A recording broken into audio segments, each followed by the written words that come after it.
Hi everyone. आज के इस वीडियो में हम बात करेंगे कि अगर कोई महिला बाय मिस्टेक प्रेग्नेंट हो जाती है या गलती से प्रेग्नेंट हो जाती है तो ऐसी कंडीशन में उनको क्या करना चाहिए, इसी के बारे में वीडियो में विस्तार से जानेंगे, तो वीडियो को पूरा देखें। तो आइए हम बात करते हैं कि जैसे कोई भी फीमेल्स चाहे मैरिड हो, अनमैरिड हो या लिव इन रिलेशनशिप में हो, कोई भी महिला जो कि सेक्सुअली एक्टिव है और ऐसे में किसी महिला का पीरियड मिस हो जाता है तो सबसे फर्स्ट ऑफ ऑल महिला को क्या एक्शन लेना चाहिए।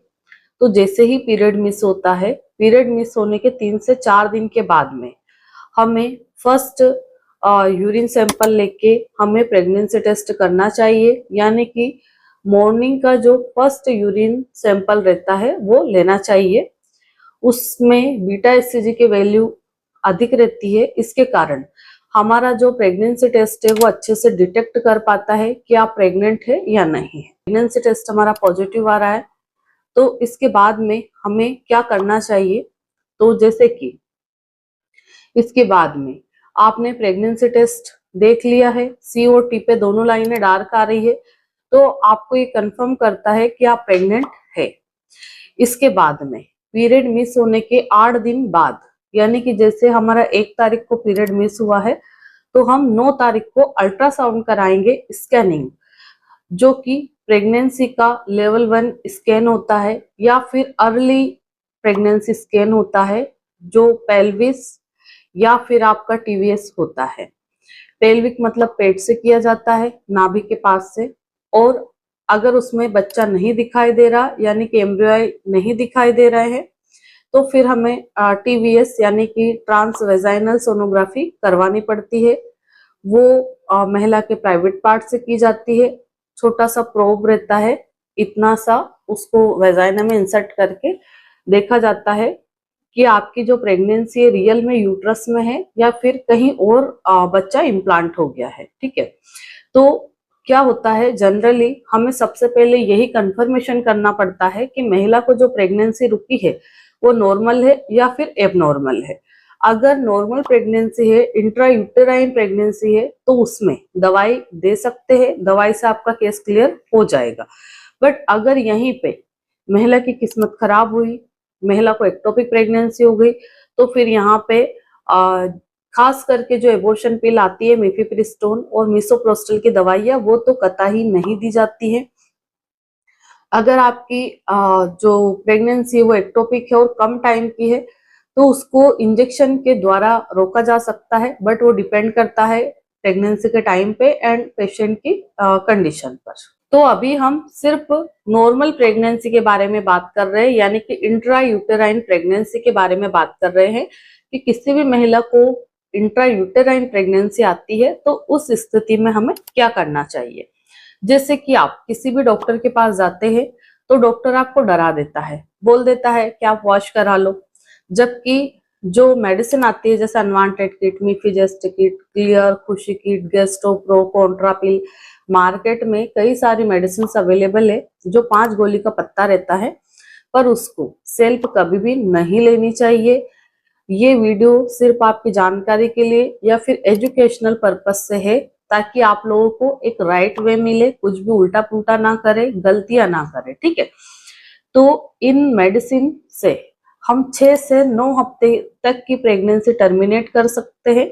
बस शर्त ये रहती है कि प्रेगनेंसी यूट्रस के अंदर होनी चाहिए, पेशेंट को ब्लड की कमी नहीं होनी चाहिए, और अगर आपकी जो पेशेंट है उसको कोई सीवियर डिजीज है, जैसे शुगर है, बीपी है, थायराइड है, और इसके अलावा कोई एक्स्ट्रा प्रॉब्लम है, तो वो डॉक्टर से बताना चाहिए। डॉक्टर को बताना चाहिए कि सर इनको ये प्रॉब्लम है, तो ऐसी स्थिति में हम इनके केयर कैसे कर सकते हैं या क्या एक्स्ट्रा ध्यान रखने की जरूरत रहती है जिससे कि हमारे पेशेंट को कोई प्रॉब्लम ना आए। ठीक है, तो अब हम बात करें कि पेशेंट को कम से कम जो ब्लड लेवल है, हीमोग्लोबिन लेवल है, 10.5 से तो ऊपर रहना ही चाहिए, जब भी जाके ये मेडिसिन काम करती है।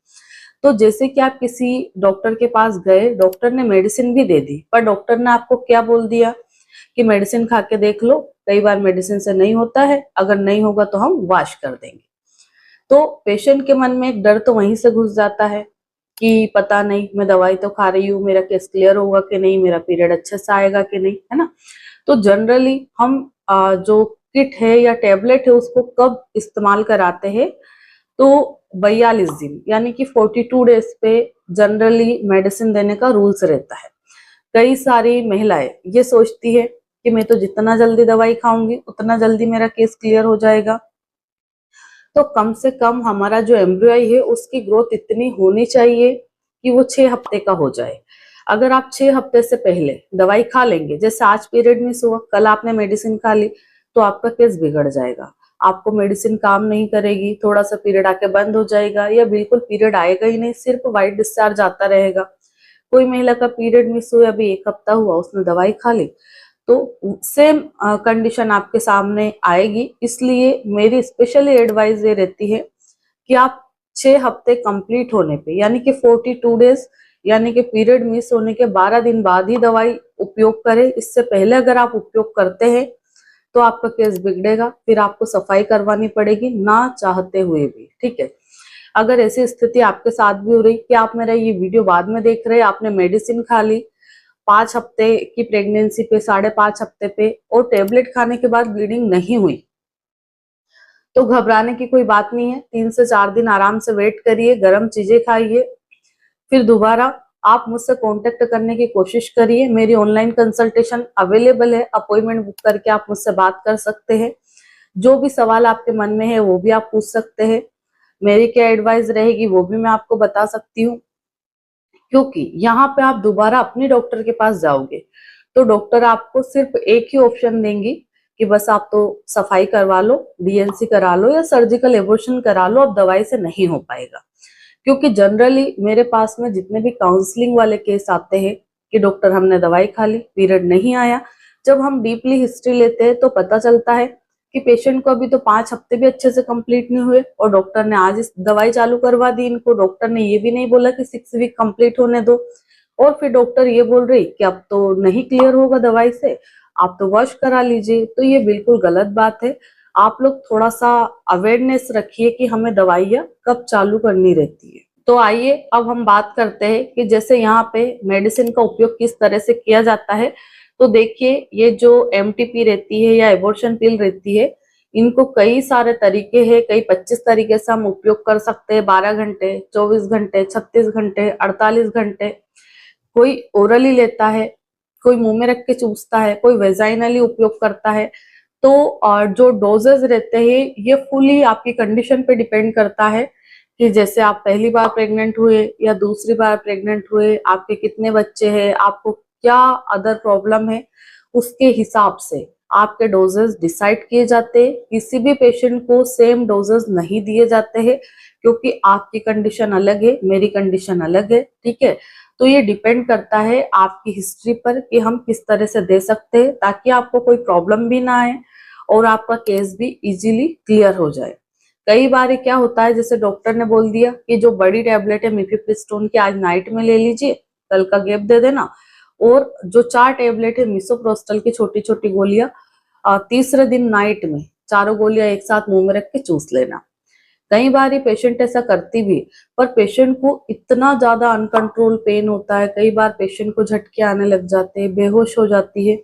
तो कभी भी ये जो चारों गोलियां आखिरी के एक साथ ना ले, 2-2 टैबलेट लेना रहता है। जैसे 2 अभी ले ली, 2 घंटे बाद फिर ले ली।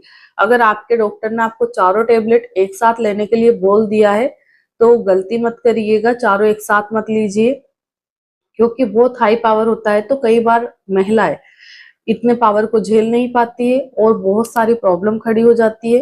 तो जो प्रॉब्लम आप अकेले अकेले समेटना चाह रहे थे, वो पता चल रहा है कि पूरे घर में और पूरे पड़ोसियों को भी मालूम पड़ जाए कि आखिर इनको हुआ क्या है। ऐसे में अगर कोई इमरजेंसी कंडीशन आती है तो हॉस्पिटल लेके भागना पड़ता है पेशेंट को। इसलिए मेरी सबसे सही एडवाइस यही रहती है कि एक अच्छे एक्सपीरियंस डॉक्टर से सलाह करके ही हमें ये काम करना चाहिए। कभी भी अपना फालतू का दिमाग और किसी केमिस्ट से या अड़ोसी पड़ोसी से या अपने रिश्तेदार से पूछ के दवाइयाँ नहीं लेनी चाहिए। अब आगे बात करें हम कि अगर यहाँ पे महिला को कोई इमरजेंसी जैसी कंडीशन हो रही, जैसे बीपी लो हो रहा है, तो हम क्या करेंगे। तो यहाँ पे बीपी लो हो रहा है तो पेशेंट को जैसे सिम्टम्स दिखाई देंगे, जैसे सिर घूम रहा है, चक्कर आ रहा है, पूरी बॉडी में हाथ पे ठंडे पड़ रहे हैं, तो तुरंत यहाँ पे नमक चीनी का घोल या ओआरएस या फिर इलेक्ट्रोल बना के देना चाहिए। पेशेंट लेटी हुई है तो सिर के नीचे तकिया नहीं लगाना है, पैर थोड़े ऊंचे करवा दीजिए और पेशेंट को हाई एनर्जी वाली चीजें दीजिए, जैसे चॉकलेट दे सकते हैं, है ना, या मीठी चीज दीजिए जिससे कि बीपी तुरंत लेवल में आए और पेशेंट को चक्कर ना आए और बेहोश ना हो।